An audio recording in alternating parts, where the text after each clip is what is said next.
সত্যি এখনকার দিনে কোথাও যাওয়ার আগে কিন্তু সব জায়গায় ফোন করে যাওয়া উচিত, যেটা আজ আমার শিক্ষা হলো। প্রথমে তো ভেবেছিলাম আজকে ছুটি আছে, ছুটির দিন চলো যাই, গিয়ে বাবু আর অনুষ্কা দুজনের ড্রেসটা নিয়ে আসি।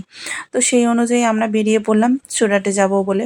তো সেখানে গিয়ে দেখলাম সেখানে কিন্তু অনুষ্কাদের স্কুলের ড্রেস পাওয়া যাচ্ছে না, তবে পাওয়া যাচ্ছে যেগুলো সেগুলোর মধ্যে ওদের আবার স্কুলের লোগোটা নিজে থেকে লাগিয়ে নিতে হবে। প্রত্যেকবার আমরা কিন্তু অনুষ্কার জুনিয়র থেকে শুরু করে 8 ক্লাস পর্যন্ত এখান থেকেই নিয়েছি আমরা স্কুল ড্রেস, আর এখানেই সব কিছু লোগো টোগো সব কিছুই লাগানো থাকতো।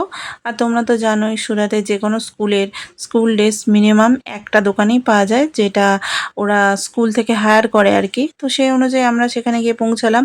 তো সেখানে গিয়ে শুনলাম আমাদের সচিনেই নাকি আবার একটা নতুন শাখা হয়েছে, তো সেখানেই ডিকেন স্কুলের পোশাক পাওয়া যাবে, তো ওখানে পাওয়া যাবে না।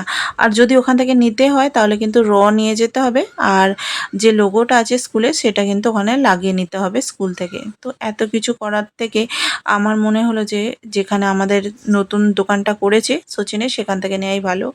তো এত দূর যাওয়ার পরে ফিরে এলাম শুধুমাত্র একটা ফোন কলের জন্য। তাই এখন যদি কোথাও যাওয়ার থাকে সেখানে কিন্তু আগে ফোন করে জেনে নেওয়া উচিত সেখানে পাওয়া যাবে কি না। তো এটা কিন্তু আমি আজকে শিখলাম।